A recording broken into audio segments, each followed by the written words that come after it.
नमस्कार, आप देख रहे हैं डीडी न्यूज। मैं हूं आंचल गुलाटी गुंबर। आगे बढ़ने से पहले एक नजर सुर्खियों की तरफ। राष्ट्रपति और प्रधानमंत्री आज ओडिशा दौरे पर। राज्य के विकास का लिखा जाएगा नया अध्याय। प्रधानमंत्री आज मयूरभंज में विभिन्न विकास परियोजनाओं का करेंगे उद्घाटन और शिलान्यास। प्रधानमंत्री नरेंद्र मोदी आज हुगली में पश्चिम बंगाल दिवस समारोह में होंगे शामिल। विभिन्न विकास परियोजनाओं के साथ ही कृषि से जुड़ी कई योजनाओं का करेंगे शुभारंभ।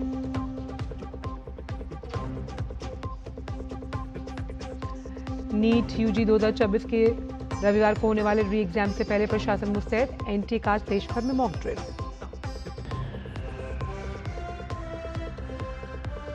विश्व भर में अंतर्राष्ट्रीय योग दिवस को सफल बनाने के लिए जोरदार तैयारियां। कई योग मैराथन तो कई फिटनेस अभियान। इस बार योग दिवस की थीम स्वस्थ वृद्धावस्था के लिए योग। और खेल की खबरों में ब्राजील ने मौजूदा विश्व कप में दर्ज की पहली जीत। हैती को 3-0 से हराकर विश्व कप से किया बाहर। वहीं मेजबान अमेरिका ने नॉकआउट दौर में बनाई जगह। मोरक्को ने स्कॉटलैंड को हराया। और आइए जानते हैं सभी खबरों को विस्तार के साथ। आज का दिन ओडिशा के लिए महत्वपूर्ण होने वाला है। प्रधानमंत्री नरेंद्र मोदी आज ओडिशा को विकास की बड़ी सौगात देने वाले हैं। साथ ही प्रधानमंत्री राष्ट्रपति द्रौपदी मुर्मू के साथ उनके गांव का भी दौरा करेंगे। प्रधानमंत्री के दौरे से जुड़ी देखिए हमारे संवाददाता निशांत राय की एक खास रिपोर्ट। प्रधानमंत्री नरेंद्र मोदी ओडिशा के दौरे पर रहेंगे। इस महत्वपूर्ण दौरे में राष्ट्रपति द्रौपदी मुर्मू भी उनके साथ मौजूद रहेंगी। राष्ट्रपति और प्रधानमंत्री मयूरभंज जिले के पहाड़पुर गांव पहुंचकर संथाली जाहेरा और हो जाहेरा जैसे पवित्र उपवनों में पूजा अर्चना करेंगे। इसके बाद राष्ट्रपति और प्रधानमंत्री पहाड़पुर स्कूल और स्किल सेंटर का दौरा करेंगे, जहां शिक्षा, कौशल विकास और आदिवासी क्षेत्रों के सामाजिक आर्थिक सशक्तिकरण से जुड़े प्रयासों की जानकारी लेंगे। इसके बाद में राष्ट्रपति और प्रधानमंत्री रायरंगपुर में ओडिशा सरकार के 2 वर्ष पूरे होने के अवसर पर आयोजित कार्यक्रम में शामिल होंगे। विकास धारा ओडिशा सारा थीम पर आयोजित इस कार्यक्रम में 47,600 करोड़ रुपए से अधिक की विकास परियोजनाओं का लोकार्पण और शिलान्यास किया जाएगा। ये परियोजनाएं ऊर्जा, औद्योगिक अवसंरचना, सड़क संपर्क, पेयजल, स्वास्थ्य, शिक्षा, पर्यटन और सिंचाई जैसे महत्वपूर्ण क्षेत्रों से जुड़ी हुई हैं, जिनका विशेष फोकस आदिवासी और ग्रामीण इलाकों के विकास पर रहेगा। उड़ीसा में पहली बार राष्ट्रपति और प्रधानमंत्री साथ में एक साथ इनका गांव में रहेंगे और प्रेरणा का पीठ है, कोल्हो और सांतल का जो पीठ है वो पीठ को पूजा अर्चना करेंगे। फिर शिक्षानुष्ठान है, स्किल डेवलपमेंट और गांव में जो विद्यार्थी का स्कूल, इसको भी परिदर्शन करेंगे। इनको विद्यार्थी को ज्यादा इंस्पिरेशन मिलेगा। जिन प्रमुख परियोजनाओं का शिलान्यास किया जाएगा उनमें 600 मेगावाट की अपर इंद्रावती पम्प्ड स्टोरेज परियोजना शामिल है। इसके अलावा बौद्ध में 300 बिस्तरों वाले जिला मुख्यालय अस्पताल भवन का उद्घाटन, साथ ही ओडिशा के विभिन्न जिलों में 24 अटल बस स्टैंड और 9 स्वचालित परीक्षण केंद्रों का भी उद्घाटन होगा। NH57 पर Nayagarh town bypass, Jagpura Jajpur Keonjhar road, Baitarani road multi tracking परियोजना, रायरंगपुर में खेल परिसर और जनजातीय अनुसंधान केंद्र आदि शामिल हैं। इन परियोजनाओं के जरिए राज्य में बुनियादी ढांचे को मजबूती मिलेगी, कनेक्टिविटी और ऊर्जा सुरक्षा बढ़ेगी और रोजगार के नए अवसर पैदा होंगे। माना जा रहा है कि ये विकास पैकेज ओडिशा के औद्योगिक और सामाजिक विकास को नई गति देगा। प्रधानमंत्री नरेंद्र मोदी का उड़ीसा का ये दौरा केवल विकास परियोजनाओं के उद्घाटन और शिलान्यास तक ही सीमित नहीं है, बल्कि ग्रामीण और आदिवासी क्षेत्रों को मुख्य धारा से जोड़ने के लिए महत्वपूर्ण कदम माना जा रहा है। राष्ट्रपति द्रौपदी मुर्मू की उपस्थिति इस कार्यक्रम को बेहद खास बना रही है। वहीं 47,000 करोड़ से ज्यादा की योजनाएं उड़ीसा के विकास में अपना महत्वपूर्ण योगदान देने वाली हैं। कैमरा पर्सन विश्वेंदु के साथ निशांत राय, डीडी न्यूज, मयूरभंज। वहीं प्रधानमंत्री नरेंद्र मोदी ने राष्ट्रपति द्रौपदी मुर्मू को उनके जन्मदिवस पर हार्दिक शुभकामनाएं दी। उन्होंने अपने सोशल मीडिया प्लेटफॉर्म एक्स पर लिखा, भारत की राष्ट्रपति द्रौपदी मुर्मू जी को जन्मदिन की हार्दिक शुभकामनाएं। साहस, सादगी, विनम्रता और जनसेवा के प्रति अटूट समर्पण से भरी उनकी जीवन यात्रा देश भर के लोगों को प्रेरित करती रही है। सार्वजनिक जीवन में अपने लंबे कार्यकाल के दौरान उन्होंने देश की बेहतरीन सेवा की है और वो विशेष रूप से वंचित और हाशिए पर रहने वाले लोगों के कल्याण के प्रति समर्पित रही हैं। भारत के विकास के प्रति उनका अटूट समर्पण बहुत प्रेरणादायक है।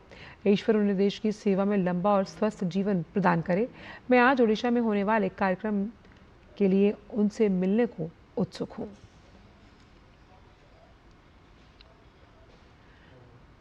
प्रधानमंत्री नरेंद्र मोदी आज पश्चिम बंगाल के 2 दिवसीय दौरे पर रहेंगे। प्रधानमंत्री आज तारकेश्वर में आयोजित पश्चिम बंग दिवस समारोह में शामिल होंगे। साथ ही राज्य में बुनियादी ढांचे को मजबूत बनाने के उद्देश्य से कई विकास परियोजनाओं का उद्घाटन और शिलान्यास भी करेंगे। साथ ही वो पीएम किसान योजना की 23वीं किस्त को भी जारी करेंगे।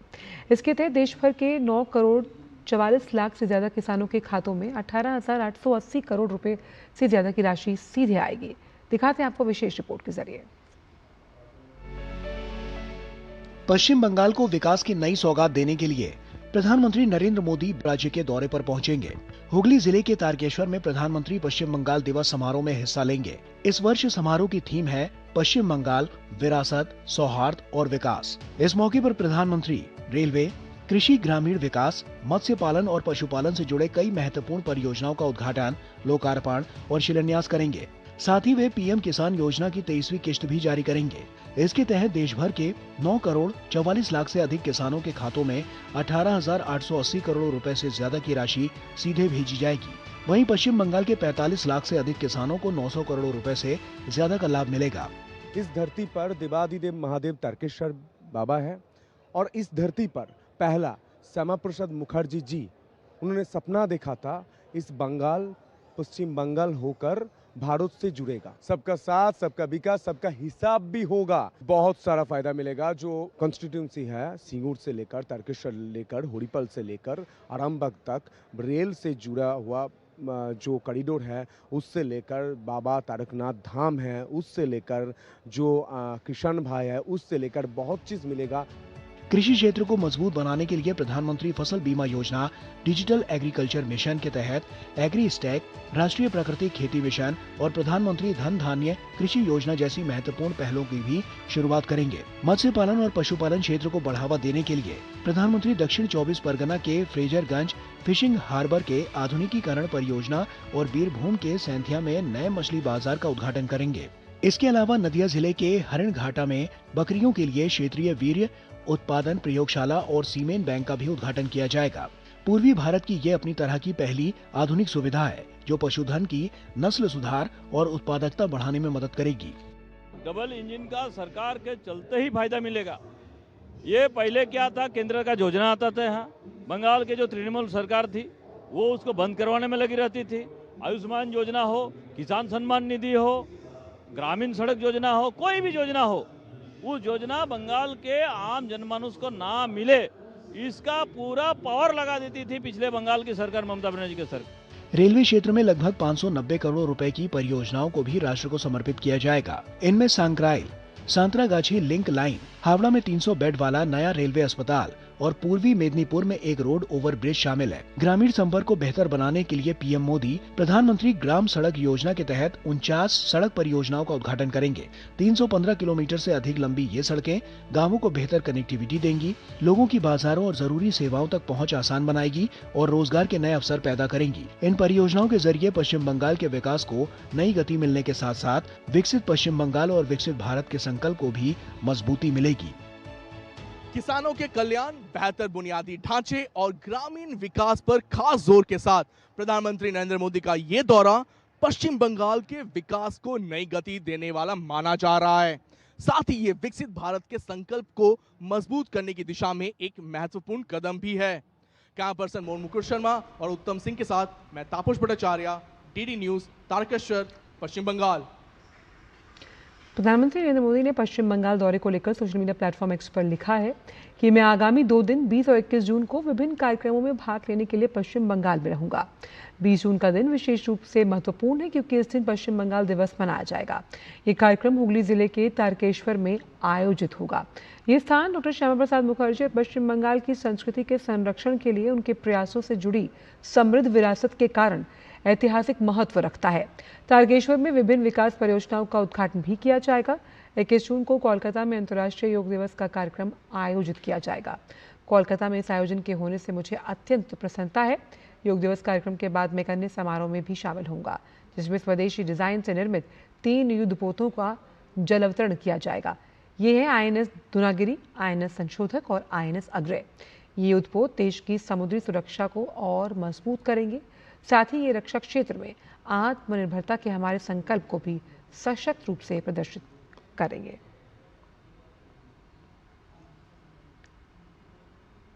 नीट यूजी 2026 की री एग्जाम से पहले नेशनल टेस्टिंग एजेंसी आज देश भर में मॉक ड्रिल कर रही है। एनटीए के अनुसार एक सामान्य प्रक्रिया है। परीक्षा को सुरक्षित और पारदर्शी बनाने के लिए पुलिस, जिला प्रशासन और एजेंसियों के साथ मिलकर मल्टी लेयर सिक्योरिटी तैयार की गई है। 21 जून को होने वाले एग्जाम में 22 लाख से ज्यादा अभ्यर्थी शामिल होंगे और प्रशासन ने भी एग्जाम की तैयारियों को लेकर पुख्ता इंतजाम किए। राजस्थान के अजमेर से एएसपी हिमांशु झांगिर ने कहा कि नीट परीक्षा को लेकर तैयारी पूरी की जा चुकी है। पुलिसकर्मियों को निर्देश दे दिए गए, सतर्कता बरतते हुए सभी नियमों का पालन करते हुए नीट परीक्षा को संपन्न करवाया जाएगा। जो तैयारियां हैं वो पूर्ण की जा चुकी है। अपने अजमेर ज़िले में कुल 15 सेंटर हैं, जिसमें शहर में 9 परीक्षा केंद्र है और 6 परीक्षा केंद्र ग्रामीण क्षेत्र में है। और उन सभी पे जो भी आवश्यक व्यवस्थाएं हैं वो कर ली गई है। पुलिस जाब्ता जो भी डिप्लॉय किया जाना है उनको ब्रीफ किया गया है कि उनको इस बार किस सजगता से अपनी ड्यूटी देनी है और परीक्षा वाले दिन पूर्ण रूप से सजगता बरतते हुए, सावधानी से और सभी नियमों की पालना करते हुए नीट एग्जाम को संपन्न करवाया जाएगा। साथ ही जम्मू सामा कठुआ रेंज के डीआईजी श्रीधर पाटिल ने कहा कि नीट की परीक्षा इस बार अर्धसैनिक बलों को भी तैनात किया जाएगा। एक अच्छे माहौल में परीक्षा पूर्ण हो, इसके लिए हर मुमकिन कोशिश की जा रही है।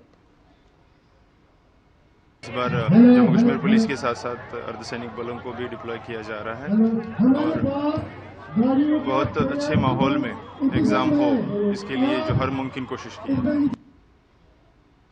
वहीं यूपी के प्रयागराज के डीएम मनीष कुमार वर्मा ने कहा कि प्रयागराज में 47 परीक्षा केंद्रों पर नीट की परीक्षा होगी और लगभग 23,000 से ज्यादा छात्र हैं जो इसमें प्रतिभागी के रूप में हिस्सा लेंगे और इसे लेकर पर्याप्त तैयारी की जा चुकी है। पर्याप्त मात्रा में पुलिस बल की तैनाती हुई है और अर्धसैनिक बल भी तैनात किए गए हैं। एग्जाम की संवेदनशीलता को देखते हुए पर्याप्त तैयारी हम लोगों ने करी है। हर सेंटर पे स्टैटिक और सेक्टर मजिस्ट्रेट की तैनाती की गई है, जिनके सुपरविजन में सारा एग्जाम कराया जाएगा। उनके सहयोग के लिए पर्याप्त मात्रा में पुलिस बल की भी तैनाती है और पैरामिलिट्री फोर्सेस भी तैनात किए गए। रेलवे स्टेशन और बस स्टेशन पे भी किसी भी तरह की असुविधा न हो, इसके लिए रेलवे के भी अधिकारी और रोडवेज के भी अधिकारियों के साथ बैठक करके उनको समुचित निर्देश जारी किए गए हैं। पूरी तैयारी हमारी है और बहुत ही अच्छे से और सुचितापूर्ण ढंग से इस एग्जाम को कराया जाएगा। नीट यूजी 2026 की री एग्जाम से पहले परीक्षा केंद्र आवंटन को लेकर उठे विवाद को एनटीए ने सुलझा लिया। एनटीए के महानिदेशक अभिषेक सिंह ने बताया कि नागपुर के उम्मीदवार को अब नागपुर में ही परीक्षा केंद्र आवंटित कर दिया गया है। दरअसल नागपुर के नीट यूजी अभ्यर्थी अब्दुल्ला मोहम्मद तालिब के परिवार ने दावा किया था कि 21 जून को होने वाले री एग्जाम के लिए जारी एडमिट कार्ड में आबूधाबी के एक स्कूल को परीक्षा केंद्र के रूप में दिखाया गया, जबकि उन्होंने ऐसा कोई विकल्प नहीं चुना था।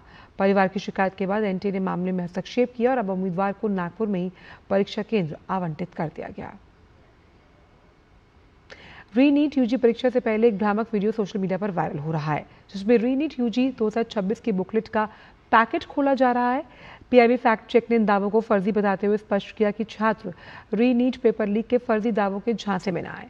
पीआईबी के मुताबिक वीडियो में दिखाए गए पैकेट में आधिकारिक नीट परीक्षा बुकलेट के साथ आने वाले जरूरी ओएमआर उत्तर पुस्तिका शामिल नहीं है और इसके अलावा वीडियो में कई स्पष्ट विसंगतियां भी हैं। सरकार ने साफ किया कि किसी भी व्यक्ति, संस्थान या प्लेटफॉर्म के पास परीक्षा से पहले नीट 2026 के प्रश्न पत्र तक पहुंच नहीं होती। सरकार के मुताबिक री नीट 2026 का प्रश्न पत्र लीक नहीं हुआ और परीक्षा तय कार्यक्रम के तहत आयोजित की जा रही है। वहीं राष्ट्रीय परीक्षा एजेंसी ने भी छात्रों को सतर्क किया और उनसे अपील की कि वो इस तरह के भ्रामक दावों, पीडीएफ या अफवाहों पर बिल्कुल ध्यान न दें। छात्रों को सलाह दी गई कि वो किसी भी असत्यापित जानकारी को साझा न करें और परीक्षा से जुड़े सभी अपडेट्स के लिए केवल एनटीए की आधिकारिक वेबसाइट पर ही भरोसा करें। विदेश मंत्री डॉक्टर एस जयशंकर ने इंडिया यूएस फोरम 2026 में हिस्सा लिया। इस दौरान उन्होंने भारत और अमेरिका के रिश्तों पर बात की। उन्होंने कहा कि दोनों देशों के बीच कई क्षेत्रों में साझेदारी लगातार मजबूत हो रही है, लेकिन इसके साथ कई चुनौतियां और जटिलताएं भी हैं। जयशंकर ने यह भी कहा कि जैसे जैसे भारत आगे बढ़ेगा, उसके हित बढ़ेंगे, ज्यादा विविध होंगे। इसलिए भारत को बदलती दुनिया में अपने राष्ट्रीय हितों को ध्यान में रखते हुए काम करना होगा। उन्होंने जोर दिया कि उथल पुथल भरी दुनिया में भारत को अपने राष्ट्रीय हितों, रणनीतिक स्वायत्तता, बहुध्रुवीयता को आगे बढ़ाते हुए अलग अलग क्षेत्रों में रिश्तों को बेहतर बनाना चाहिए।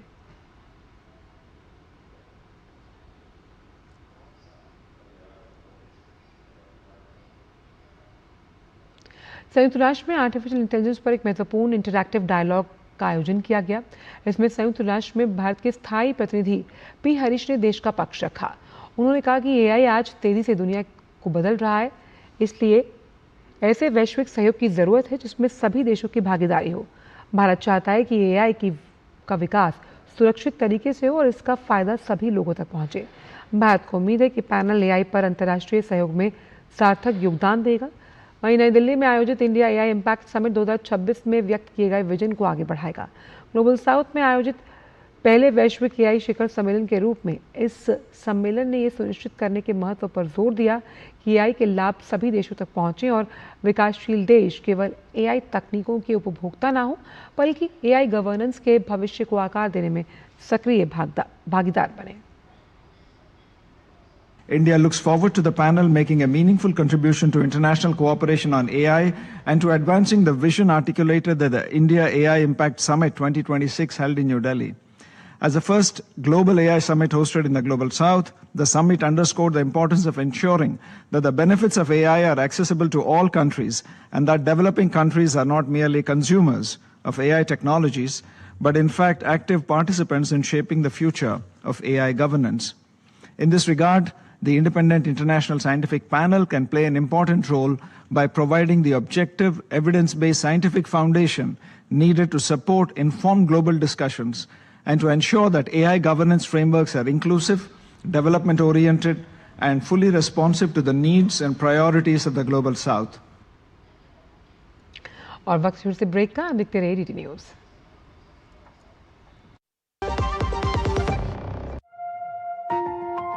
कछुए दी चाल नहीं, चीते दी रफ्तारां, मैं नया हिंदुस्तान। पुत्र, जब मैंने ट्रक चलाना शुरू किया सी ना, सड़कां देख के दिल ही बैठ जाता सी। पर अब देख सड़कें मक्खन जैसी हो गई हैं, वड्डे वड्डे पुल बन गए ने, तभी तो तेरे पापा जी दा धंधा भी वड्डा हो गया है।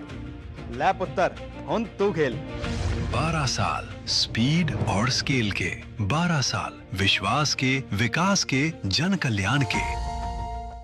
जब धरती चीर कर निकलता है लोहे का पत्थर और मिलता है मोंगिया के जोश से, फिर तपता है, पिघलता है और बनता है फौलाद। अब होता है सरिया सारी खूबियों के साथ। मोंगिया स्टील, मजबूत देश का मजबूत सरिया। ओ हरी भैया, अरे वाह, खेतों में कौन सी फसल लगाए हो? 12 महीने कमा कर दे ऐसी फसल। क्या? मैंने नया व्यवसाय शुरू किया है। उसके लिए पैसे? इसमें किसी निवेश की जरूरत ही नहीं। अच्छा मुखिया जी। अरे मुखिया जी नमस्ते। अरे हरी, कब आ रहे हो? आप बस चलिए, मैं पहुंचता हूं। अब मैं LIC एजेंट हूं। LIC एजेंट बनो, अब बड़ा सोचो। हमारी वेबसाइट पर जाएं या अपनी नजदीकी LIC शाखा से संपर्क करें। ब्रेक के बाद स्वागत। आइए बढ़ते हैं आगे। अंतर्राष्ट्रीय योग दिवस को लेकर देश भर में उत्साह चरम पर है। प्रधानमंत्री नरेंद्र मोदी कल कोलकाता में 12वें अंतर्राष्ट्रीय योग दिवस के राष्ट्रीय कार्यक्रम का नेतृत्व करेंगे और 3 स्वदेशी युद्धपोतों को राष्ट्र को समर्पित भी। ये दौरा भारत की स्वास्थ्य चेतना, आत्मनिर्भरता, समुद्री शक्ति का प्रतीक होगा। देखिए हमारी विशेष रिपोर्ट हमारे संवाददाता तापस भट्टाचार्य के साथ। 21 जून को कोलकाता राष्ट्रीय गौरव और वैश्विक संदेश का केंद्र बनने जा रहा है। प्रधानमंत्री नरेंद्र मोदी यहां 2 महत्वपूर्ण कार्यक्रमों में हिस्सा लेंगे।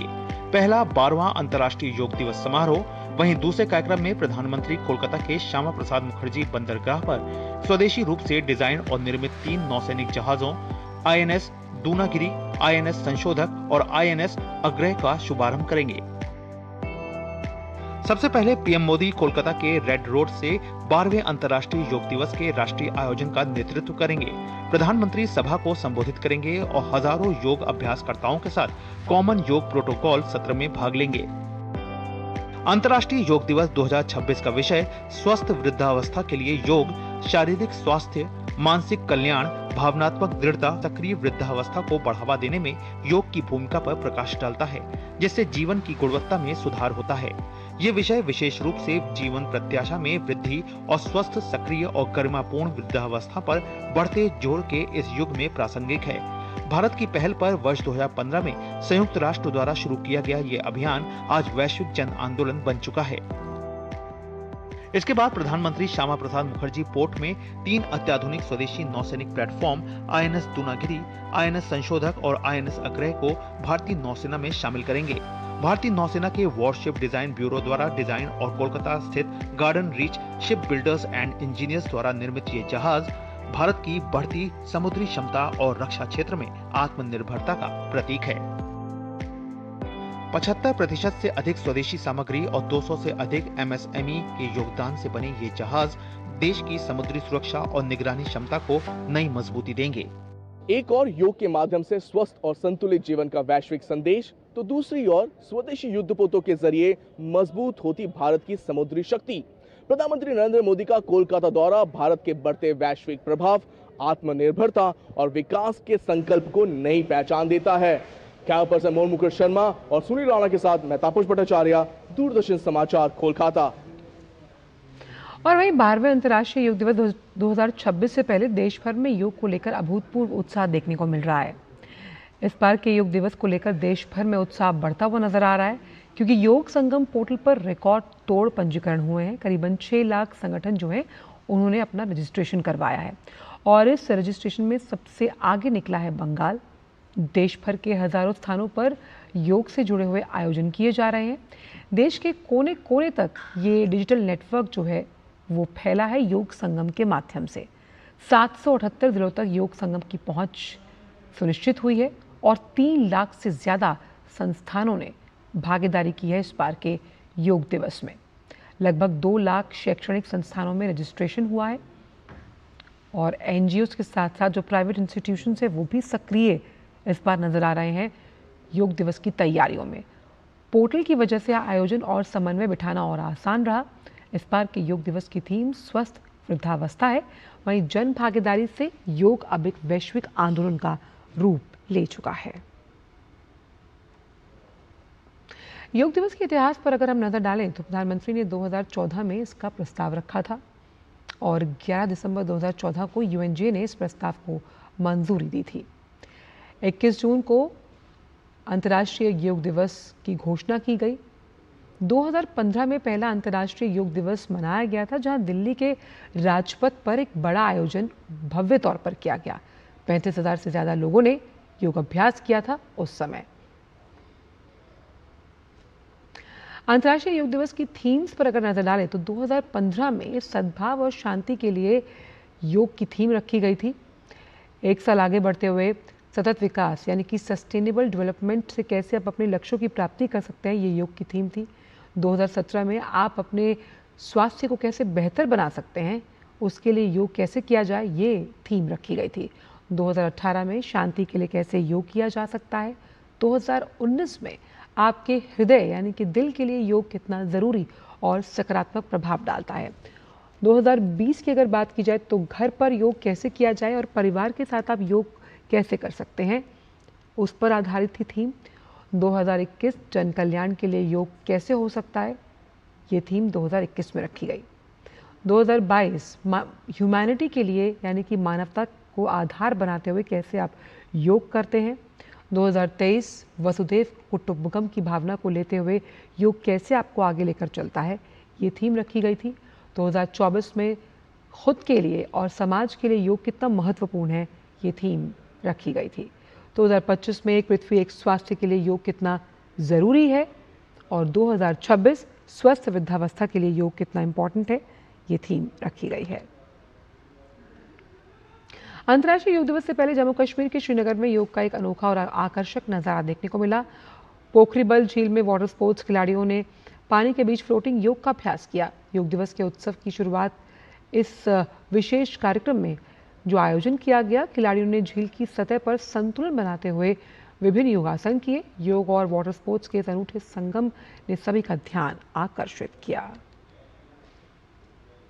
अंतर्राष्ट्रीय योग दिवस से एक दिन पहले हैदराबाद में विशेष 24 घंटे का काउंटडाउन इवेंट का आयोजन किया गया।